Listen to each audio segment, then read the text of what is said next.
높이를 쌓는 자와 깊이를 이루는 자, 높이를 쌓는 자와 깊이를 이루는 자라는 제목을 가지고 말씀을 전하도록 하겠습니다. 대부분의 사람들은요, 높이를 올라가려고 아니면 나 자신을 높이기 위해서 높이 올라가는 것에 집중을 하죠.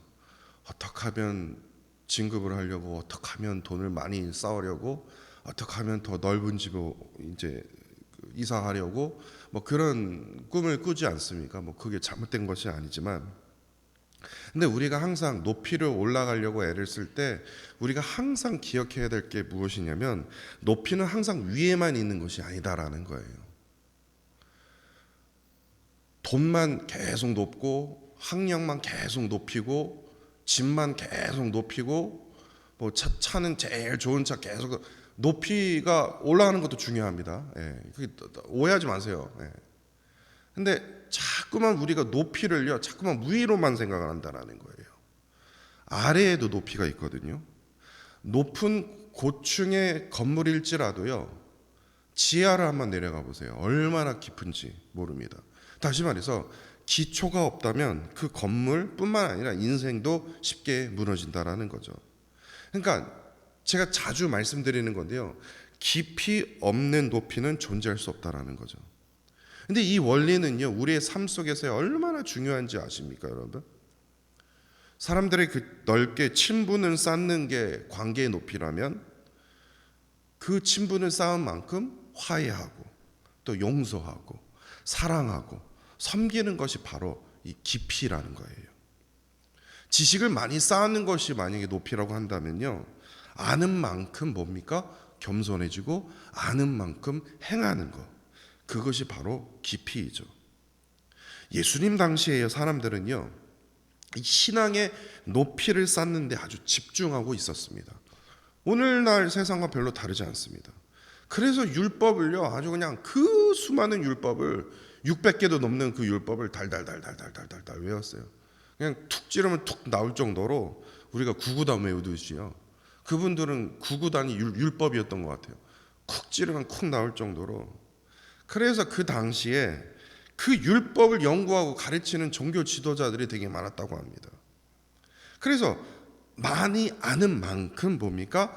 자신의 경건, 자신의 어떤 영적인 어떤 성품을, 높이를 드러내는 어떤 그런 것으로 통해서 자기의 의로움을 나타내는 것으로 그렇게 살아왔다라는 거예요. 그런데요, 예수님께서 그러한 행동들을 보시고 마태복음 5장 17절에 보니까 이렇게 말씀하셨습니다. 내가 율법이나 선지자를 폐하러 온 줄로 생각하지 말라. 폐하러 온 것이 아니요 완전하게 하려 함이니라. 겉으로 보이는 그 규정과 형식을 넘어 그 율법 속에서 담겨진 하나님의 그 뜻, 그 하나님의 그 깊으신 그 마음, 곧 율법에 참된 그 깊이를 드러내시기 위해서 예수 그리스도께서 이 땅에 오신 거예요. 그러나 그 당시 그 종교 지도자들은요, 자신들이 율법을 아주 잘 지키고 있다고 생각을 했거든요.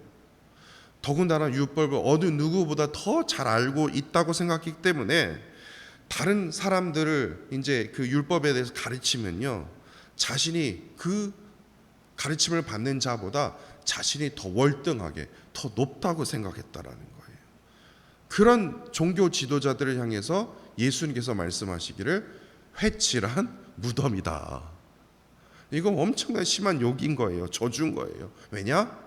겉으로는 어떻게 합니까? 회칠한, 엄청 깨끗해 보여요. 하얗습니다.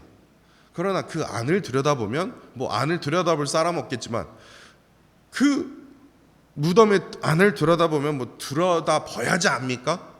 겉은 그냥 하얗지만 안은 어떻겠습니까? 그러니까 구더기로 그냥 들들거린다라는 거예요. 죽음과 부패가 가득하다. 지금 종교 지도자들의 그 영적인 상태가 바로 이더라는 거예요. 그런데요, 사도 바울 역시 이 문제를 동일하게 지적했다라는 거예요. 예수님의 시각뿐만 아니라 사도 바울 역시 똑같이요. 로마서 2장 17절로 20절을 보시면요, 율법을 자랑하는 사람들, 나 말씀 잘 알아, 나 말씀 많이 읽었고 말씀에 대해서 내가 어느 누구보다도 잘 알아, 요즘 말로 얘기하면요, 율법을 자랑하는 사람들을 특징을 5가지로 얘기를 합니다. 사도 바울이요, 첫 번째, 그들은 율법을 의지한다. 나는 하나님 말씀을 내가 의지하는 사람이다라고 제일 강조를 많이 하죠. 그리고 두 번째, 율법을 의지하고 말씀을 많이 하니까 또 두 번째로 제일 많이 말하는 것이 하나님을 안대요. 내가 하나님을 알아. 그러니까 내 말 들으라는 거예요. 그러니까 하나님만을 자랑하는 사람들이요.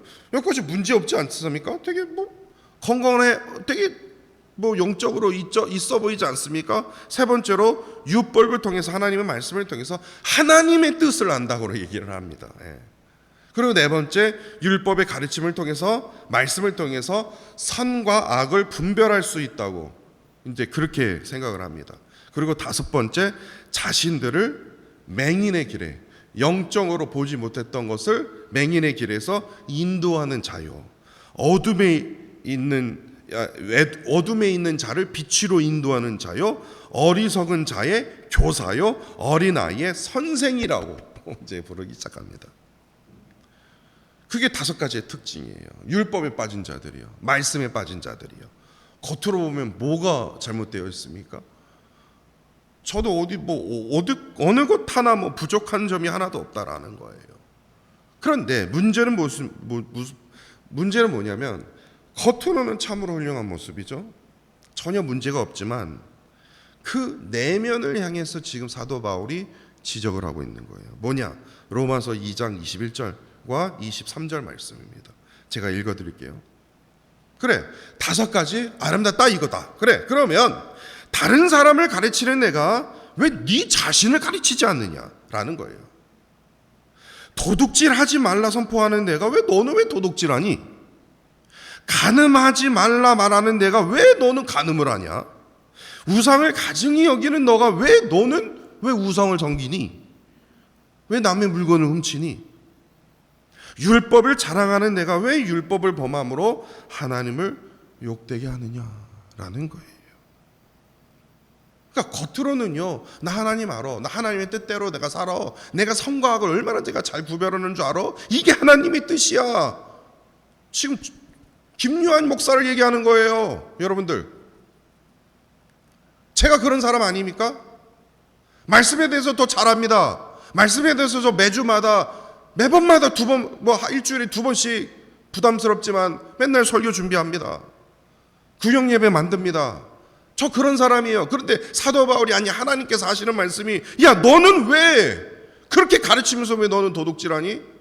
너는 왜 그렇게 가르치면서 왜 너는 그렇게 살지를 못하느냐? 그게 제가 매주마다 매일매일 말씀을 묵상하다 듣는 하나님의 음성이거든요. 그래서 어떡하든요, 그 말씀을요 내 자신한테 종목을 시키는 거예요. 내 자신을요 진짜 그야말로 저 그렇게 하고 싶지 않거든요. 근데 후벼 파요, 제 자신을요. 후벼 파서요 제가요 여러분들한테 보여줘요. 제가 이런 사람이라고. 이게 참으로 이게 말씀을 전하는 자의 어떤 고통이라고 얘기할까요? 왜냐? 겉으로는 하나님의 말씀을 가르치면서 겉으로는 선과 악을 바르게 구별하는 사람처럼요, 제가 이 TV 스크린에 여러분들 앞에 이렇게 나타나 있지만요, 저도요 실제의 삶 속에서요 위선을 나타낼 때가 얼마나 많은지 몰라요. 다시 말해서 그들에게 겉으로 드러난 신앙의 높이는 있어 보인 것 같아요. 목사이잖아. 강대상도 하필이면 왜 또 높은지 몰라요. 높은 곳에서 서서 말씀을 전하잖아.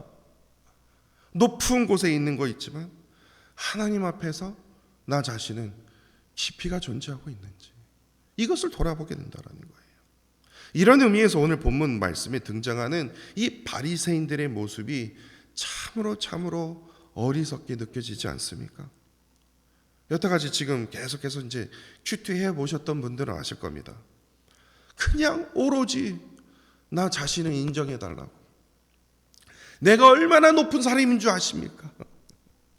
높아 보여지기 위해서 애쓰는 그들의 모습이 오히려 안타깝게 느껴질 정도예요. 마태복음 22장 15절을 보면요, 이렇게 기록이 되어 있습니다. 바리새인들은 어떻게 하면 예수를 말을 통해서, 디베이트를 통해서 올무에 걸리게 할까 상의하고. 아니 지금 율법을 가르치는 자가 지금 목사가요, 지금 어느 성도 지금 올무에 걸려서 넘어들게 할까 지금 설교 준비해야 되는데, 말씀 연구할 사람이 예수를 넘어뜨리기 위해서 질문을 준비한다라는 거예요. 그리고 가장 먼저 던진 그 질문이 바로 이 세금에 대한, 아주 민감한, 요즘도 이 세금에 대해서 되게 민감한데 세금에 대한 질문이었어요. 이스라엘 당시 백성들에게 세금 문제는 정치적으로도 민족적으로도 아주 민감한 질문이었지만 예수님은 그들의 함정에서 뭐예요? 빠지지 않았죠.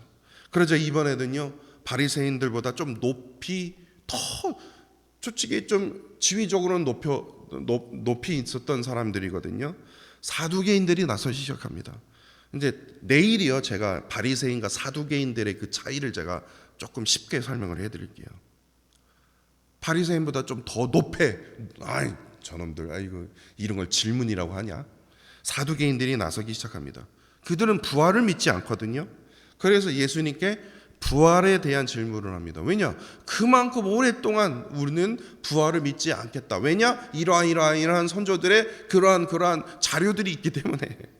예수님께 이제 부활에 대한 질문을 하지만 그 논쟁에서 뭐합니까? 또 실패를 하게 되죠. 예수님을 넘어뜨리지 못합니다.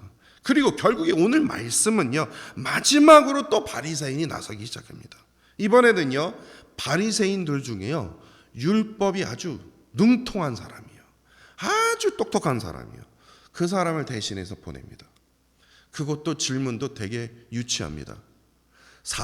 좀 이렇게 말씀드리기는 좀 그렇지만 제가 오늘 이걸 읽으면서요, 아니 모세 오경 읽으면 그건 당연히 아는 거 아니야? 저는 그렇게 생각했거든요. 예. 근데 뭐 그때 당시에 모세 오경을 누구나 다 읽을 수 있는 건 아니었으니까요. 본문 36절에 이렇게 말하지 않습니까? 선생님, 율법 중에 어느 계명이 큽니까? 600개가 넘으니까 그 중에 좀 제일 중요한 거 좀 골라봐. 이제 그 얘기예요. 그것도 질문이냐? 이 질문은 단순한 질문이 아니라 예수님을 시험하기 위해서 그들이 생각해낸 마지막 카드. 이를 통해서 예수님 질문하지 못하시면, 그래 내가 예수님보다 높은 사람이야, 지적이로든 영적으로든 모든 것이 높아, 이거를 증명하기 위해서인 거예요. 그런데 예수님께서는요, 뭐가 어렵습니까? 신명기 6장 5절 말씀, 레위기 19장 18절 말씀 두 번씩이나 강조해서 말씀해 주신 것. 하나님을 뭐예요? 마음을 다하고 목숨을 다하고 뜻을 다하여 사랑하는 것. 그리고 제일 중요한 거 그만큼 뭡니까? 이웃을 자기 자신처럼 사랑하는 것. 이 두 계명이 핵심이다라는 거예요.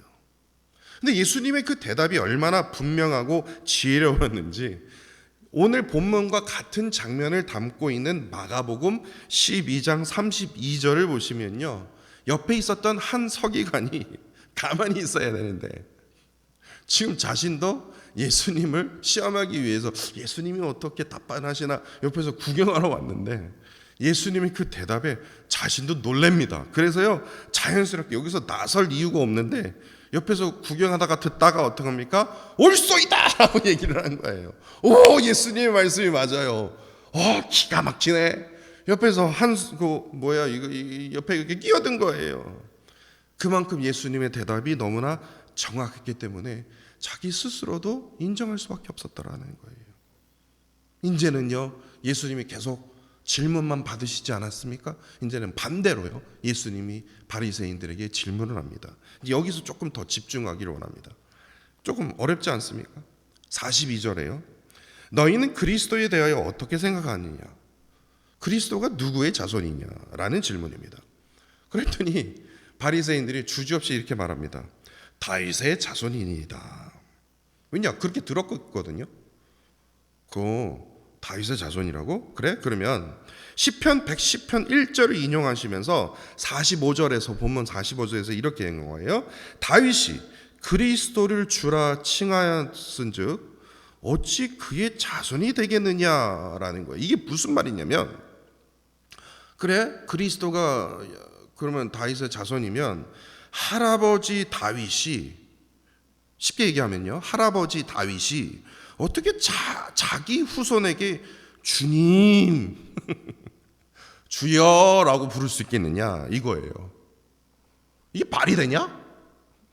이거예요. 그랬더니 율법에 능통했던 바리새인들 진짜 그러네. 이게 후손이면 얘야, 아들아 이렇게 얘기해야 되지 않습니까? 주님, 이게 말이 되냐? 이거예요. 그러니까 율법에 능통했던 바리새인들도 이 질문에 대해서 대답을 못하는 거예요. 그때 당시 다윗한테 못 물어봤으니까요. 그러니까 시편 110편을 통해서 메시아가 단순히 다윗의 후손 맞아요. 다윗의 후손이지만 다윗이 주라고 불렀던 그 존재에 대한 그 사실에 대한 그 이유에 대해서 그들은 바리새인들은 알지를 못했다라는 거예요. 이상하다. 그리스도가 분명히 다윗의 후손인데 왜 다윗은 그 후손에게 주라고 불렀을까? 이상하지 않습니까?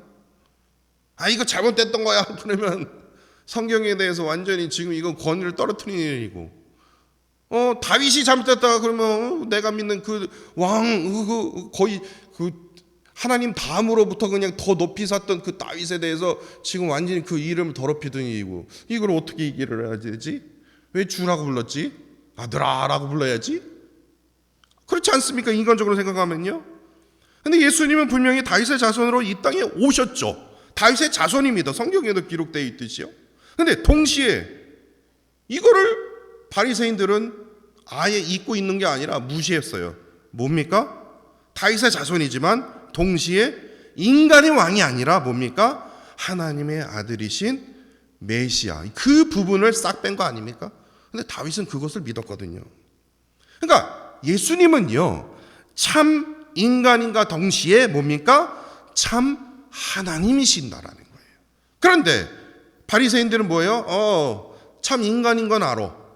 그거는 인정할게. 우리가 지금 대면하고 있잖아. 근데 참 하나님이신 거 난 인정 못해. 다윗의 후손으로 오셨지만 하나님과 하나 되신 분은 그거는 내가 인정 못해. 근데 예수님은요, 스스로 자신을 낮추어서 종의 형태로 이 땅에 오신 거거든요. 근데 그 부분을 어떻게 합니까? 메시아 그 부분을 바리새인들은 믿지 않았다라는 거예요. 전혀 받아들이지 않았다는 거예요. 왜냐? 왜 그렇습니까? 왜 자기가 믿고 싶은 것만 믿을까요? 다윗의 후손인 거 그래, 내가 그거 인정해. 근데 이런 메시아? 안 믿어.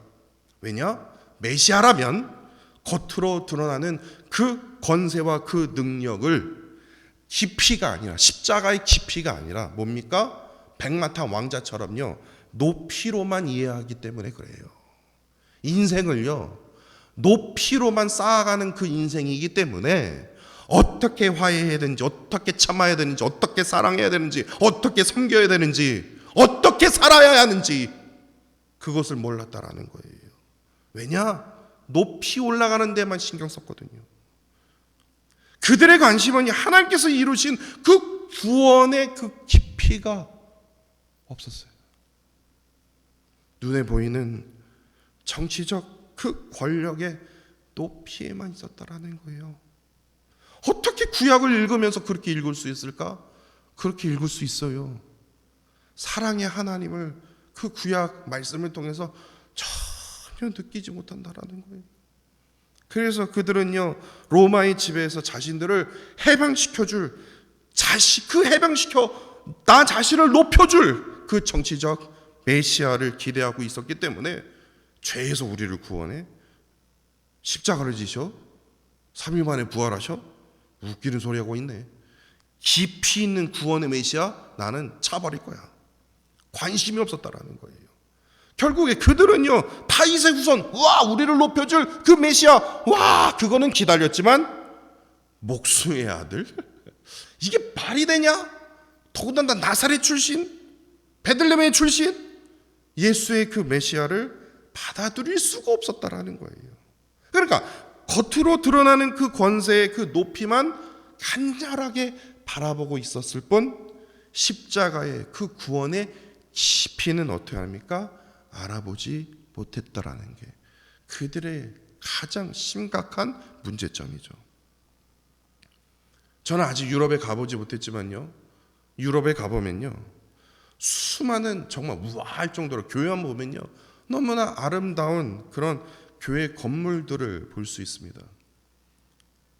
루이빌도요, 보니까 지금은 되게 흉측하지만요, 옛날 같았으면 이 교회 참 아름다웠겠다라는 건물들이요, 루이빌 다운타운에요 되게 많습니다.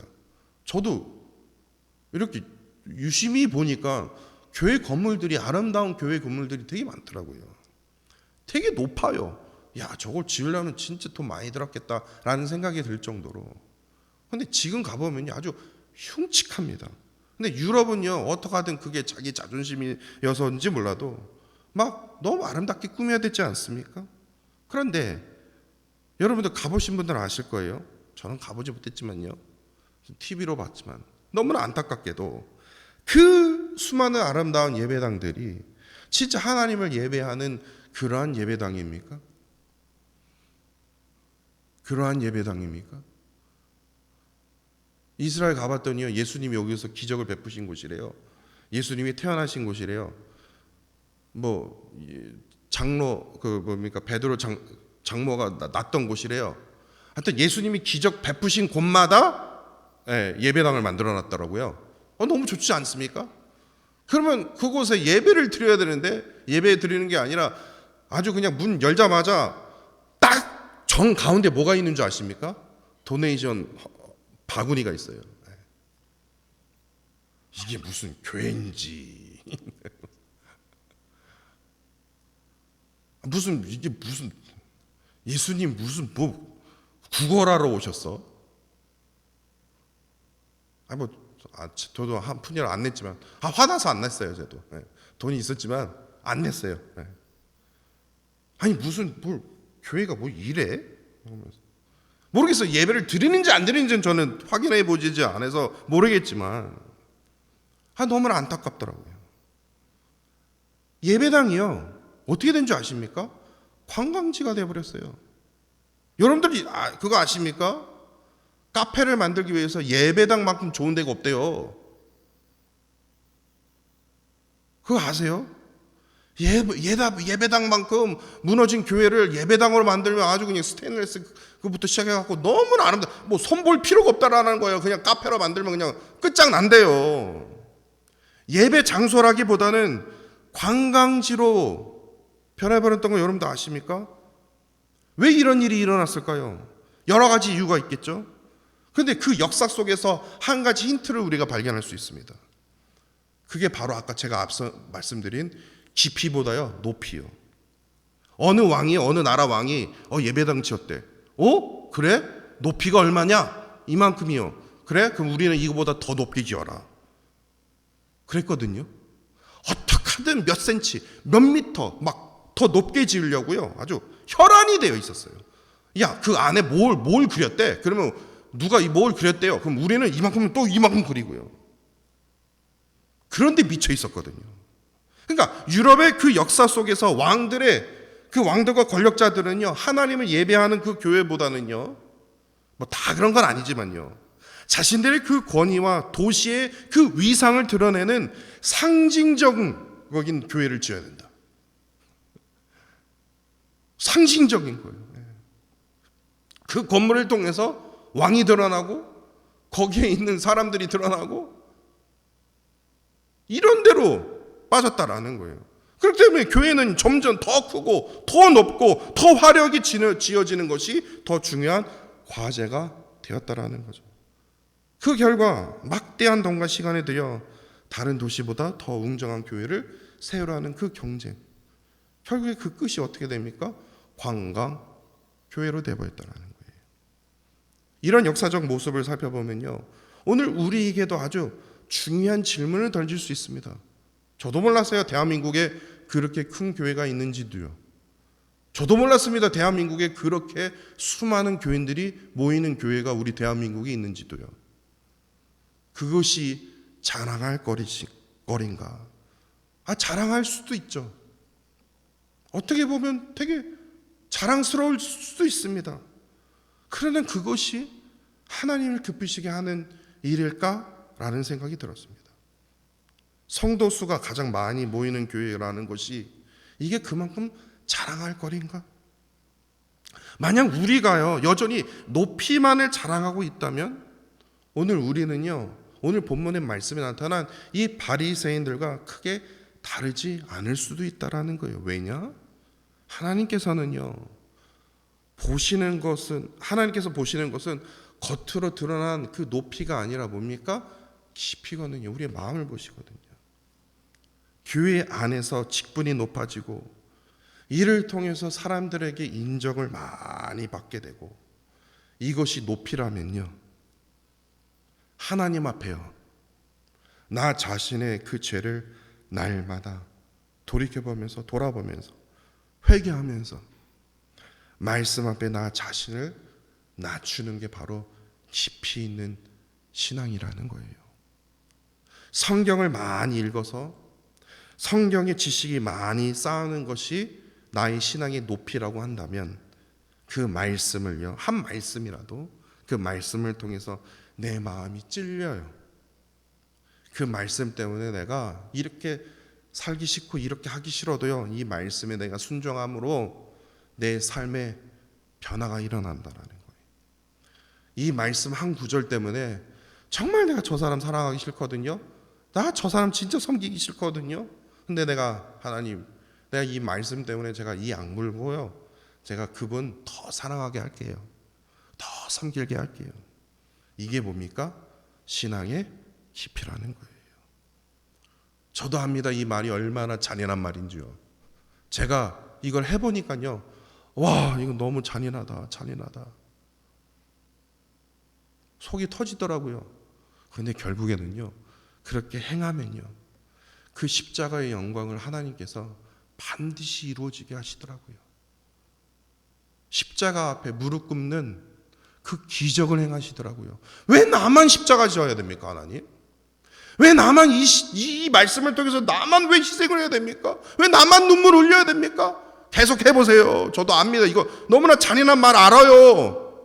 근데 십자가는요 죽음으로 끝나는 게 아니라 십자가는 영광으로 끝난다니까요. 그 십자가를 지는 자 앞에 하나님의 모든 세상 사람들의 권력자들이 뭡니까? 무릎을 꿇게 하시는 영광을 일으키신다니까요.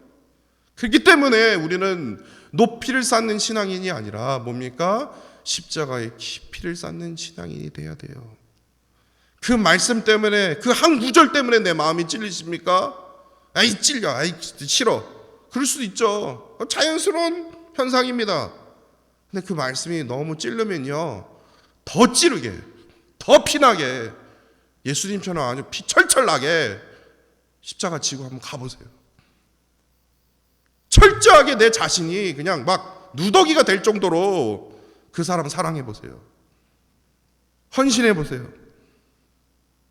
그러면 내가 누더기가 되는 게 아니라 그 상대방이 누더기가 돼서 그 십자가를 진 자 앞에 무릎을 꿇게 되는 그러한 기적의 역사가 일어날 거라고 저는 믿습니다. 그게 뭡니까? 그 신앙의 깊이를 아는 자예요. 신앙의 본질은요 얼마나 높이 올라가느냐. 야 우리 집안의 목사가 몇 명인 줄 아냐? 그런 거 저는 전혀 자랑하고 싶지도 않아요. 우리 집안이 지금 장로가 얼마나 많은 줄 아느냐? 그게 뭐가 자랑입니까? 그게 내가 얼마나 사랑했는지, 한 영을 위해서 내가 얼마나 헌신을 했는지, 하나님 앞에 내가 한 구절이라도 내가 십자가를 지고 내가 얼마나 주를 위해서 주님처럼 닮아가기를 얼마나 힘썼는지, 이게 중요한 거 아닙니까? 우리 집안이 몇 대가 목사, 그게 뭐가 잘났습니까? 그게 얼마나 그게, 그럼 무슨 아브라함의 후손들은 지금도 뻥뻥거리고 지금도 잘 살게 해요? 지금 이스라엘 보세요. 지금 나는 그런 거 자랑하는 거 너무너무 싫어요. 하나님 앞에서 내가 얼마나 깊이 살아가느냐, 내가 하나님의 말씀 앞에 내가 얼마나 지금 무너져서 지금 정말 진짜 하나님 앞에 내가 지금 내가 주님 알기를 너무 진짜 소망합니다. 오늘 보면 46절을 한번 보세요. 저는 이러한 기적이 일어났으면 좋겠습니다. 신앙에 깊이 있는 자는요 이 기적이 일어납니다. 한마디도 능히 대답하는 자가 없고 그날부터 감히 그에게 묻는 자도 없더라. 이 말씀이 이해되는 이유가 예수님이 높이 올라가신 분이면요, 높이 올라가는 자의 특징이 뭔지 아십니까? 1인자, 2인자 때문에 계속 흔들려요. 높이 올라가는 자는요, 올라갈 수 있죠. 계속 흔들립니다. 그게 이치예요. 그러나 깊이 있는 자는요, 어느 누구도 뭡니까? 능히 답하는 자가 없어요. 깊이 있는 자는요. 그날부터 감히 그에게 묻는 자도 없어요. 깊이 있는 자는요. 그게 십자가 영광입니다. 바리새인들 앞에서요, 높아지기 위해서 예수님의 율법의 지식을 자랑하고, 바리새인들 아이고 내가 한번 쳐줘야 되겠구나, 한번 기를 확 죽여줘야 되겠구나, 그랬으면요 계속해서 그냥 막 예수님도 흔들리셨을 거예요. 근데 예수님은요, 하나님 앞에 자신을 완전히 낮추셨거든요. 순종의 깊이를 이루셨기 때문에 그분 앞에 감히 설 수가 없는 거예요. 물을 수가 없는 거예요. 사람들 앞에서 높이를 쌓았던 그 바리새인들은 예수님 앞에서 아무 말을 할 수 없었어요. 그러나 하나님 앞에서 깊이를 이루신 예수님은 누구도 넘어뜨릴 수 없는 참된 권위를 가지고 계셨다라는 거예요. 인간관계에서 내가 너무나 힘들면요, 하나님과의 그 관계에 그 깊이를 더 뿌리 내리십시오. 그게 복수하는 길이에요. 그게 승리하는 길이라는 거예요. 왜냐?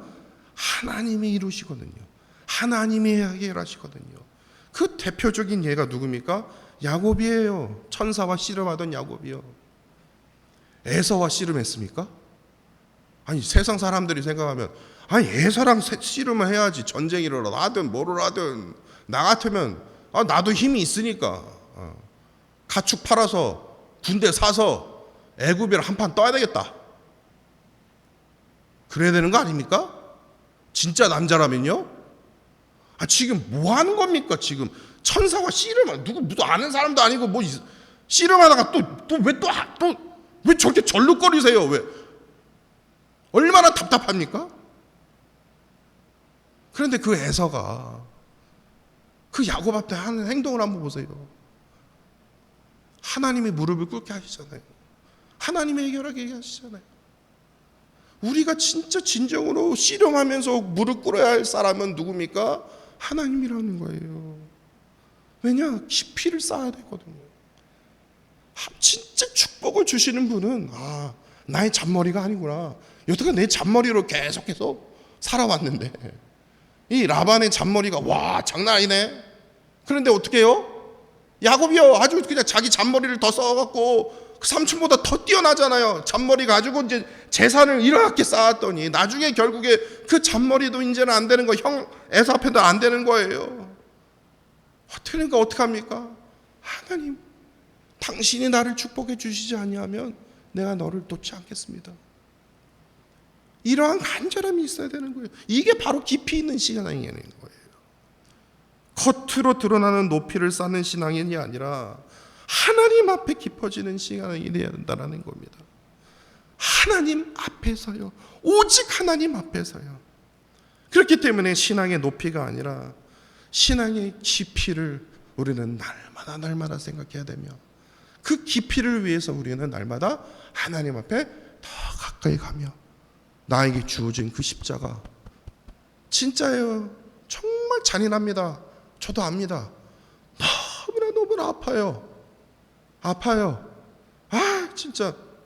그렇지만 그 십자가를 지고 하나님 앞에요, 그 소망 가운데 하루하루 그 십자가 지고 살아가면요,